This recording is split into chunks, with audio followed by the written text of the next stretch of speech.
matin pour partager le beau message. Eh bien, la parole de Dieu, je vous invite à lire avec moi dans le livre de la Genèse, chapitre 31. Genèse, chapitre 31, le verset 1er. Genèse, chapitre 31, le verset 1er.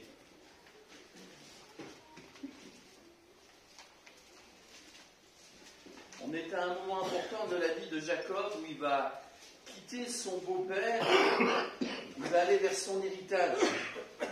Il va se souvenir que Dieu l'a gardé dans sa bonté. Et pour lui, pour Rachel et Léa, c'est donc un moment charnière.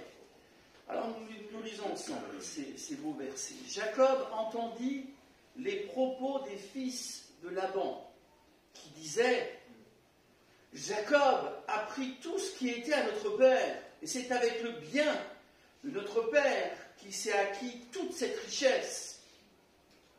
Jacob remarqua aussi le visage de Laban, et voici, il n'était plus envers lui comme auparavant. Alors l'Éternel dit à Jacob: retourne au pays de tes pères et dans ton lieu de naissance.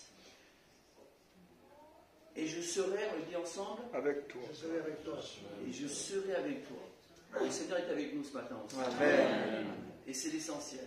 Je serai avec toi. Amen.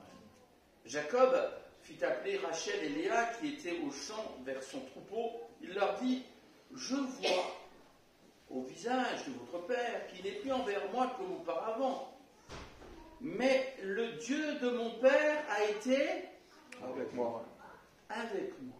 Le Dieu de mon père a été avec moi. C'est-à-dire Isaac. Vous savez vous-même que j'ai servi votre père de tout mon pouvoir. Et votre père s'est joué de moi et a changé 10 fois mon salaire.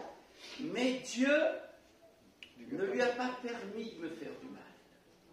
Quand il disait: les tachetés seront ton salaire, toutes les brebis faisaient des petits tachetés. Et quand il disait: les rayés seront ton salaire, toutes les brebis faisaient des petits rayés. Dieu a pris à votre père son troupeau et me l'a donné. Autant les brebis entraient en chaleur, je levai les yeux et je vis en songe que les boucs qui couvaient les brebis étaient rayés, tachetés et marquetés. Et l'ange de Dieu me dit en songe: Jacob. Je répondis: me voici. Il dit: lève les yeux, regarde, tous les boucs qui couvrent les brebis sont rayés, tachetés et marquetés, car j'ai vu tout ce que t'as fait Laban.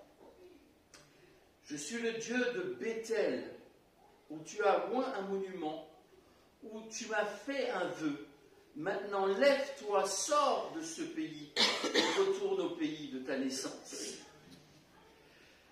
Rachel et Léa répondirent et lui dirent: avons-nous encore une part et un héritage dans la maison de notre père? Ne sommes-nous pas regardés par lui comme des étrangères, puisqu'il nous a vendus et qu'il a mangé notre argent? Toute la richesse que Dieu a ôtée à notre père appartient à nous et à nos enfants. Fais maintenant tout ce que Dieu t'a dit. Amen. Amen. Amen. Et quelque temps après, donc, Jacob va rencontrer son frère Ésaü. Dieu va le garder. Jacob va avoir ce moment avec l'ange de l'Éternel où son nom va être transformé en Israël. Et puis plus tard, effectivement, il y aura cette extraordinaire histoire de Joseph, son fils, qui sera vendu comme esclave et qui va régner en Égypte. Et donc, à partir de ce moment-là, une fois de plus, c'est vrai que c'est un moment charnière. Parce que s'il était resté chez Laban, certainement qu'il aurait eu un héritage, mais il serait passé à côté de l'héritage divin. Il serait passé à côté du plan de Dieu. Je pense que chacune d'entre nous, à certains moments, nous devons réaliser qu'il est temps de changer. Que Dieu nous demande quelque chose de particulier. Parce qu'il a son plan. Et on se souvient très bien que Jacob, lorsqu'il a quitté sa maison familiale, c'est parce que justement, Ésaïe voulait le tuer. Et la maman de dire: mais je ne veux pas vous perdre mes 2 fils. Et dans la même journée, je ne veux pas qu'il y ait un drame familial. Et Jacob a pu partir, il n'avait rien, si ce n'est la haine. La haine de son frère derrière lui, et si ce n'est l'inconnu devant lui. Et là, il prend une pierre la nuit, c'est tout ce qu'il a trouvé comme coussin. C'était pas trop cher. Mais là, il arrive à dormir sur une pierre. Moi, je crois que j'aurais du mal quand même. Peut-être qu'il était vraiment fatigué. Hein. Et c'est là que Dieu se révèle à travers un son, cette échelle qui atteint le ciel, qui touche la terre et les anges de Dieu. Comme pour dire, écoute, tu vas vers l'inconnu, mais je suis là. Et nous aussi, nous voulons le proclamer. Parce que dans notre vie, Dieu ne nous a pas appelés à quitter notre maison familiale, dans le sens de ce qui est de ce monde, pour aller vers la maison du Père Céleste. La famille de Dieu est plus importante que la famille humaine. La famille humaine, nous la laissons. Et si la famille humaine peut devenir la famille spirituelle, c'est encore plus beau. Mais Dieu nous appelle à quitter nos attaches et à le suivre. D'ailleurs, c'est ce que Jean-Jacques et Pierre et Simon vont faire. Ils étaient en train de travailler avec leur père et Jésus leur dit suivez-moi. Et eux, ils vont tout laisser, ils vont suivre le Seigneur. Mais ça, vous avez une affaire, vous travaillez dans la pêche, vous avez une affaire artisanale. Mais moi, je vous invite à me suivre parce que vous allez travailler pour votre héritage céleste. Et aussi, mon frère, ma soeur, tu as toujours un choix devant toi, mais il y a le Dieu de ta vie. Je ne sais pas où Dieu s'est révélé, si tu avais comme coussin une pierre ou autre chose, mais il y a des moments qui nous marquent dans la vie. Et quand Jacob se réveille après cette nuit, il a vu cette échelle qui touchait le ciel et qui touchait par terre, il se réveille, il dit, mais l'Éternel est en ce lieu et je ne le savais pas. Et sa vie va être différente, mais il va rencontrer Laban et il va se faire avoir. Quand on lit l'histoire de Laban, qui est quand même son beau-père, on se dit, tiens, dans les familles, il se passe des choses bizarres. Hein. Mais dans la vie, il se passe des choses bizarres. On croit qu'il y a des gens qui sont pour nous, et en fin de compte, ils sont contre nous. Il y a que des gens qu'on croit qu'ils nous aiment, mais en fin de compte, ils nous exploitent. Tant qu'on a un intérêt pour eux, eh bien, ça va.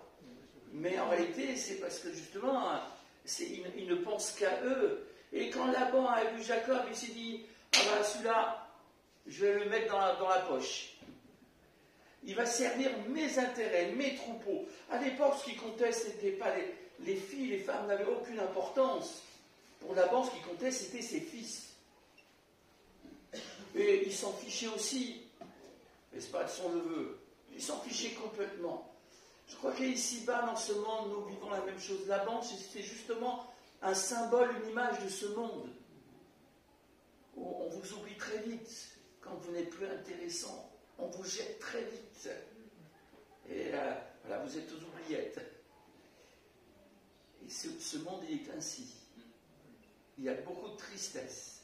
Beaucoup de gens qui se retrouvent seuls. Alors, tout le monde se retrouve seul. Tout le monde a trouvé l'âme sœur, mais tout le monde est seul. C'est pour ça qu'en France, il y a tellement d'animaux domestiques, parce que tout le monde dit, les animaux, ils sont plus attachants. Ils sont fidèles. Hein. C'est ce que tout le monde dit. Nous savons qu'à un moment donné dans notre vie, il faut que nous puissions mourir à nous-mêmes et compter entièrement sur Dieu. Il faut que nous réalisions que ce monde ne nous appartient pas et qu'il n'a rien à nous donner. L'apôtre Paul pouvait dire « J'ai été crucifié avec Christ. Et maintenant ma vie c'est Christ. » Mais il dira aussi « Le monde a été crucifié. Et moi, j'ai été crucifié pour le monde. Je suis mort. » Quand on a été baptisé, on a dit « Je m'engage avec le Seigneur. Je suis mort à ce monde. » Et souvent, ce qui nous empêche de vivre des bénédictions plus grandes, c'est parce qu'on ne se considère plus comme mort au monde. Et qu'on marche à cloche-pied. Et qu'on regarde un peu en arrière en disant « Mais finalement, non, il ne faut pas que j'en fasse de trop. Qu'est-ce qui va m'arriver? Je ne sais pas ce qui va m'arriver. » Jusqu'à ce qu'on apprenne que dans ce 21e siècle, il y a beaucoup de Laban. Et que si Dieu n'avait pas veillé sur nous, nous serions complètement seuls et perdus.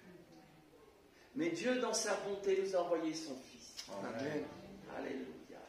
Il nous a envoyé son Fils, et son Fils est Emmanuel. Dieu parmi nous. Dieu avec nous. Dieu nous a envoyé un fils pour nous défendre. Parce que, c'est ce que dit Jacob, si Dieu ne m'avait pas défendu, il parle à Rachel et Léa en disant, mais votre père s'est joué de moi, mais Dieu m'a défendu.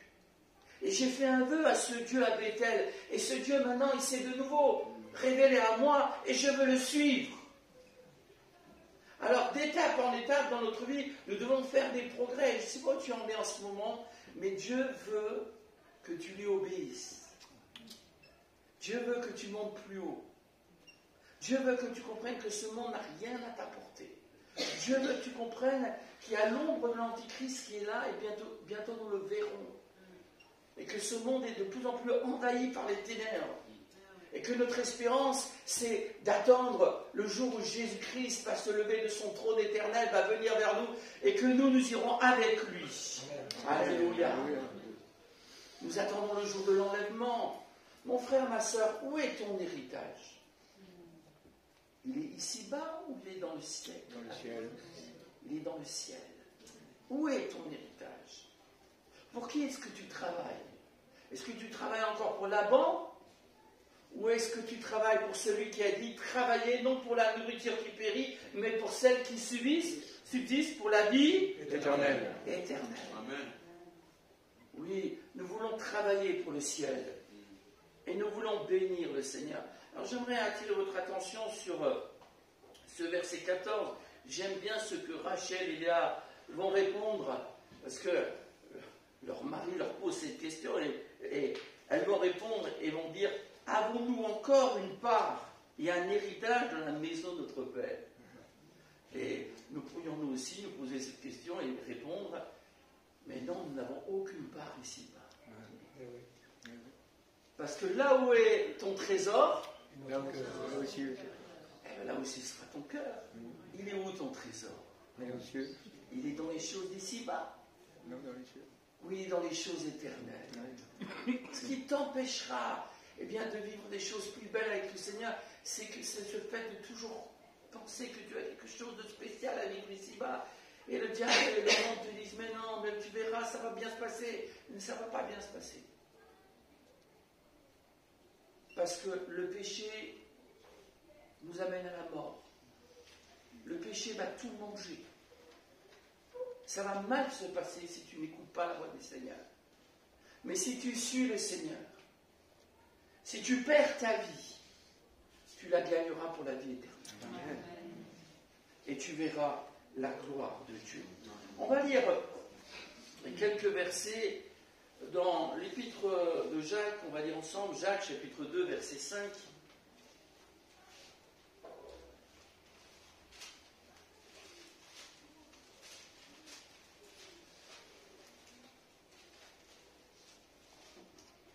Jacques a dit, qu'est-ce qu'il a dit ? Jacques chapitre 2, et nous lisons au verset 5. Écoutez mes frères et sœurs bien-aimés, Dieu n'a-t-il pas choisi les pauvres aux yeux du monde pour qu'ils soient riches en la foi et héritiers du royaume qu'il a promis à ceux qui l'aiment.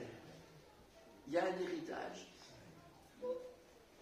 Dieu a choisi les pauvres aux yeux du monde. Il a choisi ceux qui sont considérés comme peu de choses. Parce que dans ce chapitre 2, Jacques va s'exprimer et va dire mais que votre foi, notre glorieux Seigneur Jésus-Christ soit exempt de toute acception de personne, c'est-à-dire de tout favoritisme. Et Jacques va dire ce qui est le plus important, c'est de savoir, c'est pas se laisser impressionner par les apparences. Parce que le monde ne voit pas qui tu es, le monde ne te connaît pas, mais Dieu te connaît. Comme Jacob ne connaissait pas son avenir, mais Dieu avait l'avenir le plus merveilleux qui soit. La vie de Jacob, la vie de Jacob d'Israël est pour nous un exemple tellement beau, tellement formidable, ce qu'il a vécu avec son fils Joseph. Jacob va même bénir Pharaon. C'est un homme qui dépasse toutes les attentes, mais qui aurait pu penser tout cela ? C'est Dieu qui a fait son avenir. Et pour tous ces pauvres qui semblent oubliés, mais qui sont vus par Dieu, Dieu a un plan merveilleux. Et Dieu les a choisis pour qu'ils soient riches en la foi et pour qu'ils puissent hériter d'un royaume extraordinaire. D'un royaume qui ne pourra jamais passer. D'un royaume qui sera à la gloire de Dieu. On lit aussi ensemble, s'il vous plaît, dans l'évangile de Luc au chapitre 16, au verset 19. Luc 16, 19.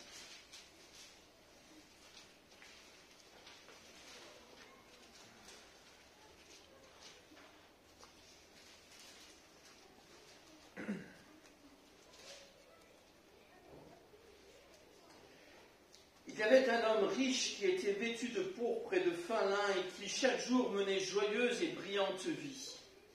Un pauvre nommé Lazare était couché à sa porte couvert d'ulcères et désireux de se rassasier des miettes qui tombaient de la table du riche. Et même les chiens venaient encore lécher ses ulcères.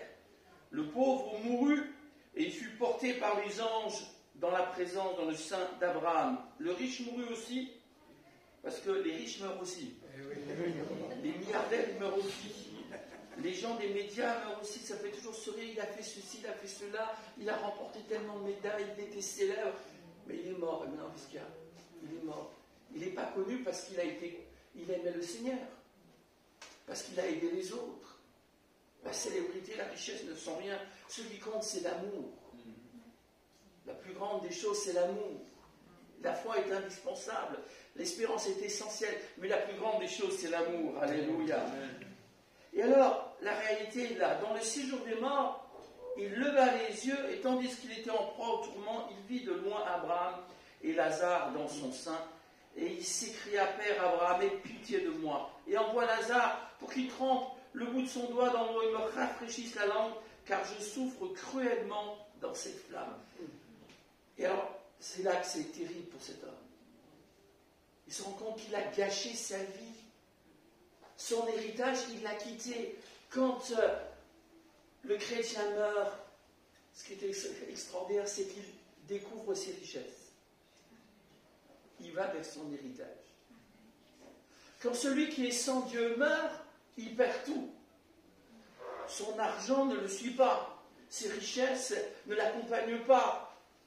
Mais heureux dès à présent ceux qui meurent dans le Seigneur. Amen. Parce que leurs œuvres les suivent. Et alors, qu'est-ce que tu regardes? Tu regardes derrière toi, tu as du regret, de la nostalgie. Mais si tu es un homme et une femme de Dieu, tu sais que Jésus est ici, là, en ce moment. Et tu n'as pas regardé derrière toi, tu as regardé en haut. Comme Jacob, Rachel et Léa, nous pouvons dire, nous n'avons aucune part dans ce monde. Notre part est dans le ciel. Je vais faire le voyage de la foi. Tu vas faire le voyage de la foi. Tu vas laisser le passé. Tu vas laisser bien tout ce qui semblait important pour toi. C'est ce que dira Paul aux Philippiens. Il dira, mais tout ce qui comptait pour moi, le fait que j'étais hébreu, pharisien, que j'enseignais, que j'avais eu le meilleur enseignement auprès de Gamaliel, tout cela, je les ai considérés comme de la boue, comme des détritus, de la poubelle. Et encore, je suis gentil d'après la traduction. À côté de l'excellence, la gloire de connaître Jésus. Je veux voir Jésus face à face, l'aimer, le connaître. Et ce pauvre riche, hein, ça ne se dit pas ça, ce pauvre riche. Mais si, ce pauvre riche, il est là. Et il avait tellement l'habitude de sonner la clochette, il dit, allez, apporte-moi le caviar. Apporte-moi le saumon fumé. On ne l'a pas encore attrapé. Non, il pouvait sonner ce qu'il voulait, dire ce qu'il voulait. Il a toute l'éternité. Il est séparé de Dieu. Il est séparé de Moïse, d'Abraham, parce que c'était un juif. Et cet homme représente tous les pharisiens du temps de Jésus. Les pharisiens qui existent toujours aujourd'hui en Israël et qui existent toujours aujourd'hui dans le monde entier.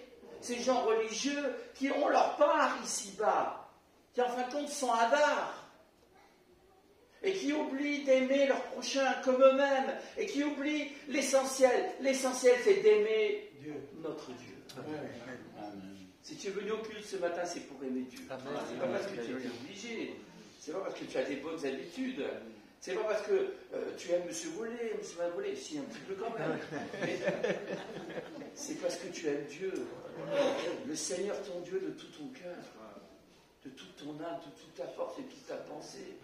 Tu ne sais pas que tout va disparaître. Le ciel et la terre passeront. La convoitise de ce monde va passer. L'orgueil de la vie, la convoitise des yeux, la chair, oui, l'orgueil de la vie, tout ça, ça va passer. Mais celui qui fait la volonté de notre Dieu. Alléluia. Comme ce pauvre en la foi dont parle Jacques et qui est typifié ici dans Luc. Il était pauvre en la foi. Il était abandonné de tous, mais Dieu le connaissait. Les anges sont venus le chercher. Pour le riche, c'est Robleau de l'époque qu'il a enterré. Mais pour lui, là, c'est les anges. Moi, je préfère que les anges, pas m'enterrent, mais me prennent. Ils me connaissent. Ce sont des compagnons de service. Bien. Maintenant, tu vas entrer dans ta consolation. Tu vas entrer dans la présence d'Abraham. Tu vas entrer dans la présence du Dieu Tout-Puissant. Tu vas voir les anges, les archanges. Tu vas voir la gloire de Dieu. Et tu seras consolé éternel. Amen. Béni soit le nom du Seigneur. À Dieu soit la gloire. C'est cet héritage-là que nous voulons. Nous ne voulons rien d'autre que de voir la gloire de notre Seigneur. Un jour, aux informations, on a parlé d'une dame qui n'avait pas d'enfant, qui a légué son héritage à des dizaines de personnes qu'elle avait rencontrées dans le bus, des amis, la boulangère, ici à droite et à gauche. Et elle avait un petit pactole, et donc beaucoup de gens ont hérité. Et ils étaient très étonnés, ils ont reçu une petite somme, mais cette femme a dit, mais moi je voulais leur donner une joie. Ils m'ont donné un sourire. Et les autres, bon, ils étaient contents, mais c'est vrai que c'est quelque chose qui n'est pas habituel, d'hériter alors qu'on ne s'y attend vraiment pas du tout. Et d'une personne qui, elle, n'a pas méprisé une parole gentille, un sourire, une attention. C'est formidable.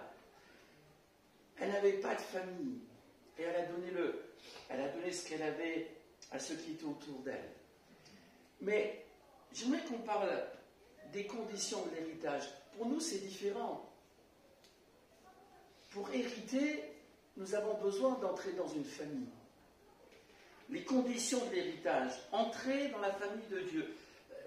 Qu'est-ce qui fait que je vais hériter? Eh bien, je vais hériter parce que je vais passer par la nouvelle naissance. Jésus va dire à Nicodème, il faut que tu naisses de nouveau. Nous avons besoin d'entrer dans la famille de Dieu. Lorsque la mère de Jésus et ses frères sont venus et ont dit, Jésus, tu perds la tête. Jésus, tu as perdu tout bon sens. Alors que Jésus était en train d'enseigner et que les gens étaient autour de lui, eh bien Jésus va dire, qui est mon frère? Qui est ma mère? Qui sont mes sœurs? Ce sont ceux... Vous dormez déjà? Ce sont ceux qui écoutent la parole de Dieu et qui la mettent en pratique. Si tu écoutes la parole de Dieu, si nous sommes autour de Jésus comme nous le sommes ce matin, nous sommes là tous devant le Seigneur et nous croyons en sa présence. Alléluia. Seigneur, oui, par la nouvelle naissance, je vais entrer dans l'héritage. Est-ce que vous savez que Dieu vous a couché sur son testament? Vous allez hériter de Dieu. Nous sommes héritiers d'un nom à particules. Votre bourgeoisie dans le ciel. Vous allez hériter de Dieu et co-héritier du Christ. Alors j'ai besoin de passer par la nouvelle naissance. C'est pourrait-il que quelqu'un au milieu de nous ne soit pas encore passé par la nouvelle naissance? Jacob le savait que Dieu s'était révélé à lui et il avait fait un vœu à l'Éternel et ce vœu va être exaucé. On le sait quand on a fait une véritable expérience avec Dieu. Il ne suffit pas que tu suives ta famille, il faut que tu suives le Seigneur et que tu passes par une véritable nouvelle naissance. Voilà les conditions de l'héritage. Ensuite, il faut souffrir pour le nom de Jésus-Christ. Il faut souffrir pour le nom du Seigneur. Il faut l'aimer, ce nom. Le verset que nous avons cité, Nous sommes héritiers de Dieu, c'est dans Romains chapitre 8, héritiers de Dieu et co-héritiers du Christ. Si toutefois nous souffrons avec lui. Ne crois pas que tu vas avoir un héritage si tu es un chrétien l'eau de rose, si tu es tiède, si tu veux faire plaisir à tout le monde. Oh, je ne veux pas lui parler de Seigneur parce que ça pourrait le froisser. Mais il serait temps que tu le froisses. Il serait temps que tu l'énerves. Parce que la Bible ne dit jamais que nous sommes le sucre de la terre. Nous sommes le sel. La Bible dit que nous sommes le sel de la terre. Vous savez, le sel sur une poulet, Ça irrite. ça irrite. Ça désinfecte, mais ça irrite. Arrête de te conformer. Arrête d'être un caméléon. Ne vous conformez pas, n'est-ce pas, au monde présent. Mais soyez transformés par le renouvellement de l'intelligence. Arrête de ressembler à tout le monde. Oh là là. La vertu de l'évangile, ce n'est pas la tolérance, c'est surtout une fausse tolérance. La vertu de l'évangile, c'est l'amour. Et Jésus dit la vérité. Il ne faudrait pas qu'en enfer, des gens te crient en disant « Mais si tu m'avais parlé, peut-être j'aurais écouté. Mais tu m'as dit finalement que mon péché n'était pas grave. » Le péché est grave. Il a amené Jésus à la croix. Et nous devons prêcher notre haine du péché et l'amour du Christ. Ah, si tu veux faire partie de ces gens du monde qui ne veulent jamais froisser personne, tu n'entreras pas dans ton héritage. Parce que le monde, c'est Laban. Le monde veut t'exploiter. Il veut te voler ta pureté, il veut te voler ta personnalité. Il veut détruire l'image de Dieu qui est en toi. Et c'est pour ça qu'il faut que tu meurs à ce monde. Pour vivre quelque chose de merveilleux avec le Seigneur. Alléluia. On peut lire ensemble également donc, dans Éphésiens au chapitre 5, verset 5.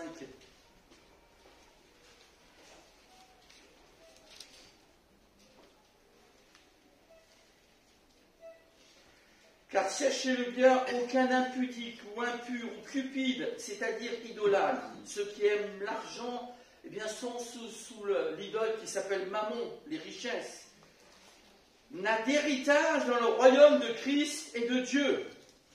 Aucun impudique ou impur n'a d'héritage dans le royaume de Dieu.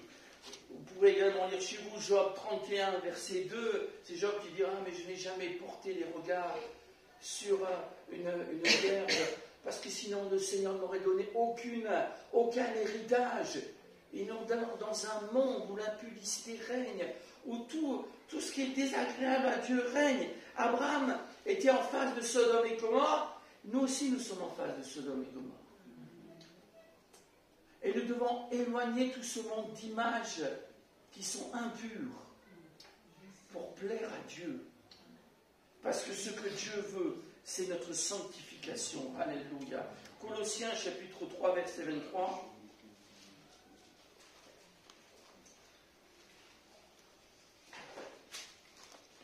Tout ce que vous faites, faites-le de bon cœur, comme pour le Seigneur et non pour des hommes.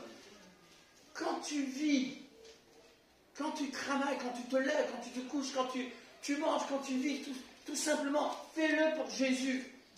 Quand tu chantes, chante pour Jésus. Quand tu lis pour le Seigneur, tout ce que tu fais, fais-le pour le Seigneur. Ne fais pas les choses parce que tu veux faire plaisir à quelqu'un, mais parce que tu veux plaire à Dieu. Et c'est ce que dit ce verset.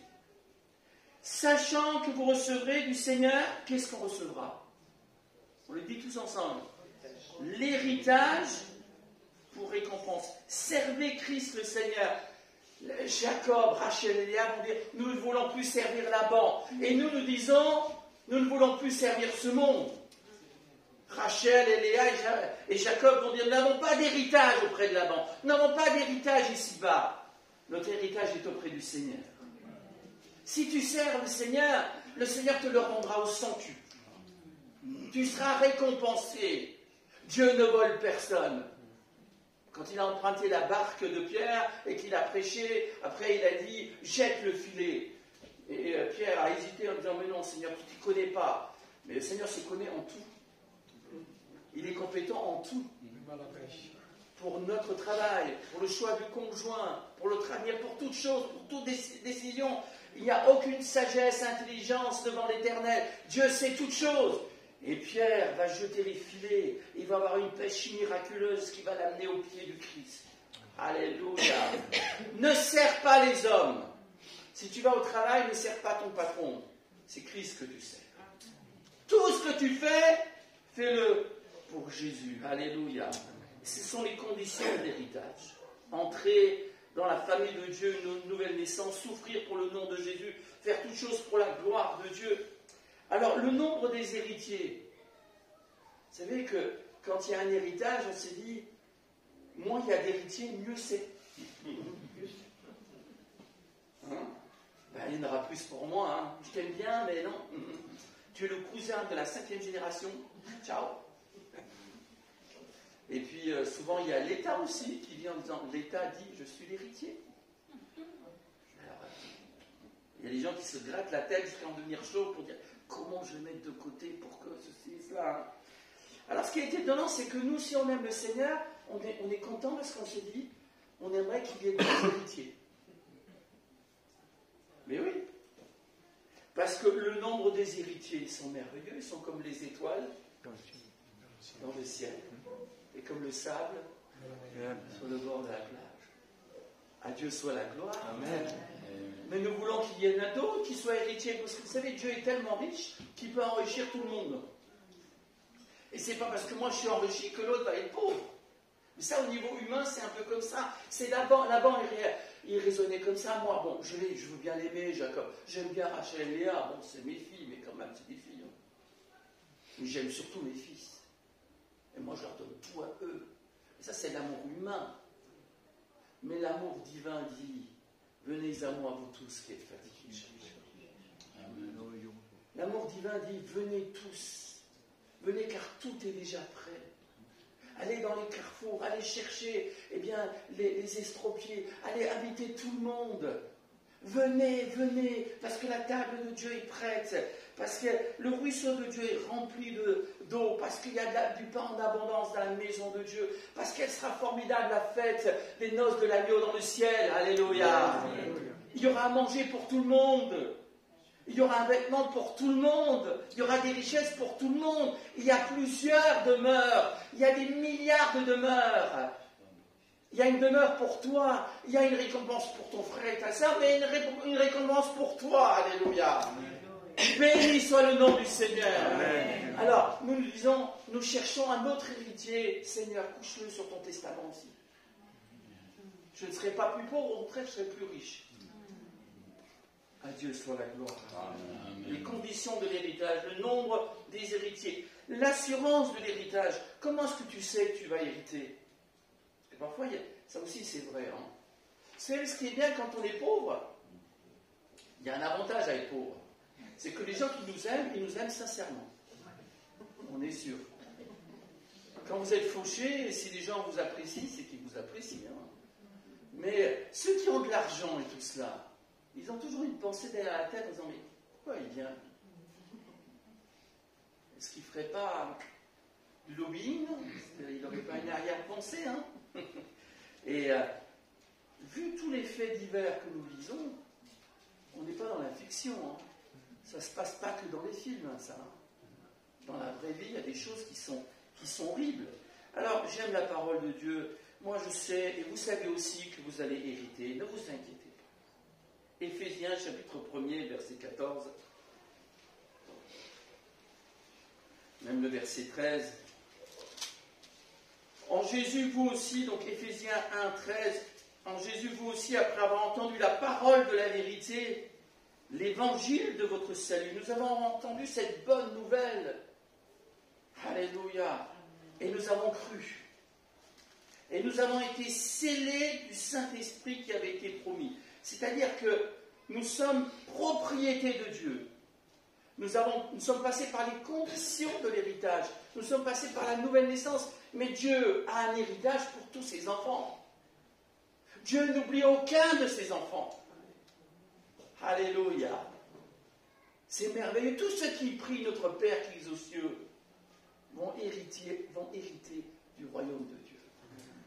car c'est à toi qu'appartiennent le règne et la puissance et la gloire. On continue, vous avez été scellés du Saint-Esprit qui avait été promis, lequel, on le dit ensemble, est un gage de notre héritage. Est un gage de notre héritage. De notre héritage. Pour la rédemption de ceux que Dieu s'est acquis à la louange de sa gloire. Amen. Comment je sais que mes richesses sont au ciel? Je le sais par le Saint-Esprit. Amen. Par le langage du Saint-Esprit. Parce que je sais que les choses d'ici-bas vont disparaître. Mais les choses éternelles, les choses divines sont éternelles. Je le sais, c'est le Saint-Esprit qui rend témoignage à mon esprit que je suis enfant de Dieu. Et si je suis enfant de Dieu, je vais devenir fils de Dieu et fille de Dieu. Et si je suis fils et fille de Dieu, je vais hériter de mon Père. Et nous sommes comme Rachel et Léa et Jacob. Nous ne voulons pas de l'héritage de ce monde, qui est un héritage qui est souillé. Nous voulons de l'héritage céleste.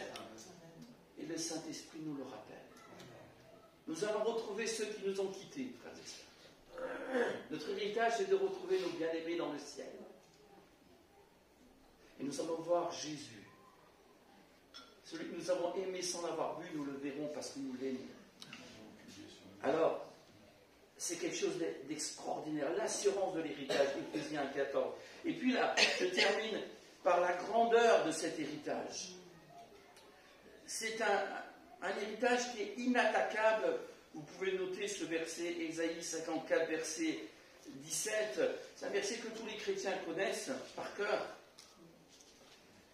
N'est-ce pas? Et donc, c'est quoi?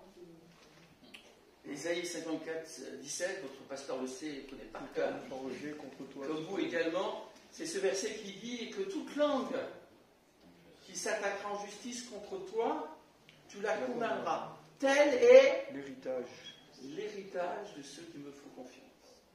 Alors la langue de Laban et des fils de Laban attaquait Rachel et Léa et Jacob.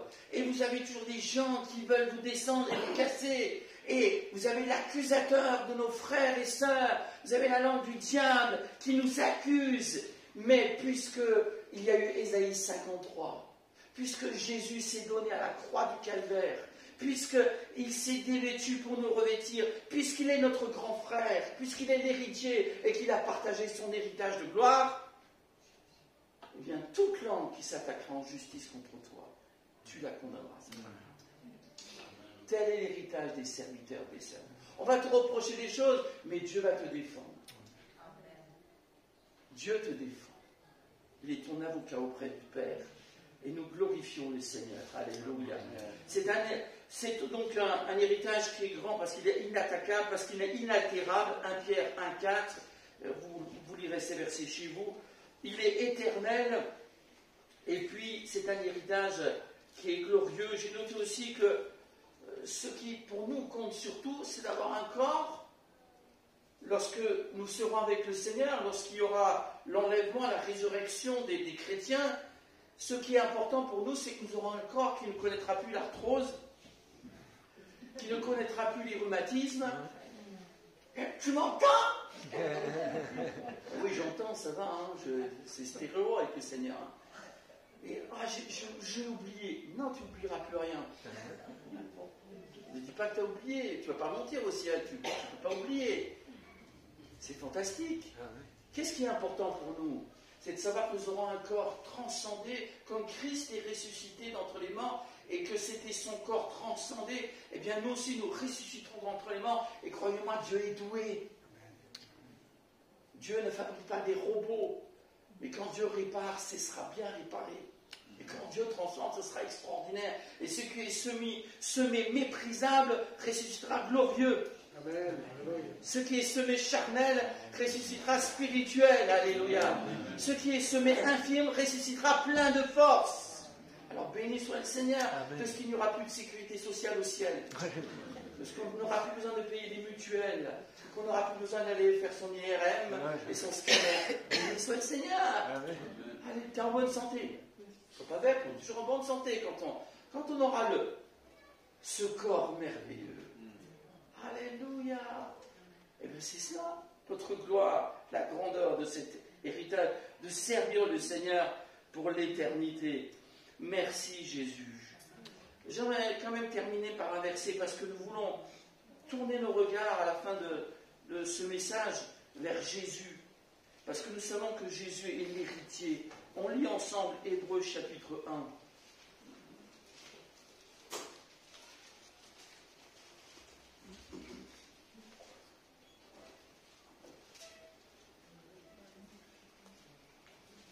Hébreux chapitre 1.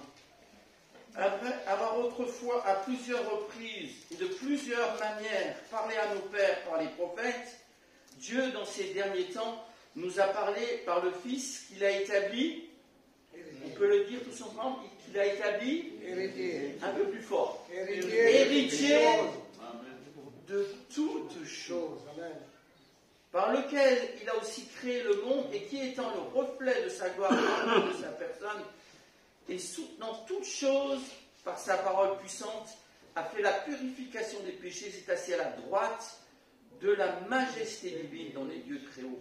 Il est héritier de toutes choses. C'est lui l'héritier. Alors entre dans son héritage et sois béni dans le nom du Seigneur. Amen. On se recueille tous ensemble. Seigneur, nous te louons parce que tu es présent au milieu de nous. Nous savons qu'un jour, tôt ou tard, nous quittons tout ce que nous pensons être important, essentiel, et tout ça, en réalité, ce n'était que des choses passagères. Mais ce matin, par le Saint-Esprit, nous savons que nous avons un héritage dans le ciel. Nous avons une famille céleste. Et nous sommes comme Rachel et Léa, nous disons, nous n'avons pas d'héritage, aucune part ici-bas dans ce monde. Notre héritage est dans le ciel. Amen. Notre héritage, c'est de voir l'héritier de Dieu. L'héritier de celui, c'est Dieu le Père qui l'a établi héritier de tout l'univers. Oh Seigneur, je prie pour que ce matin, quelqu'un réalise qu'il faut renoncer à soi-même, à ce monde, à tous les lavants qui sont de lui. Je demande que quelqu'un réalise que Dieu s'occupera de tous les Ésaïus et de tous les gens méchants qu'ils vont rencontrer. Parce que tu vas envoyer tes anges, parce que tu es avec nous. Amen. Parce que tu as un plan pour nous. J'aimerais que tu rentres dans le plan de Dieu, bien Seigneur. Rentre dans le plan du Seigneur. Amen. Que ton héritage spirituel ne diminue pas, mais qu'il grandisse. Consacre-toi à Dieu. Abandonne toutes choses au Seigneur. Dis non au monde définitivement. Parce que Dieu ne te décevra pas.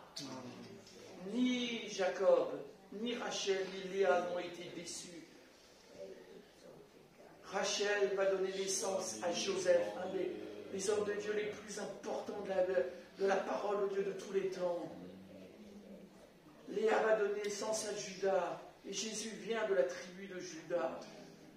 Ces femmes ont eu bien raison de quitter leur père, qui ne les aimait pas vraiment, pour suivre le Père Céleste. Et tu as bien raison de suivre le Père Céleste. Amen. Ton avenir est dans le Seigneur.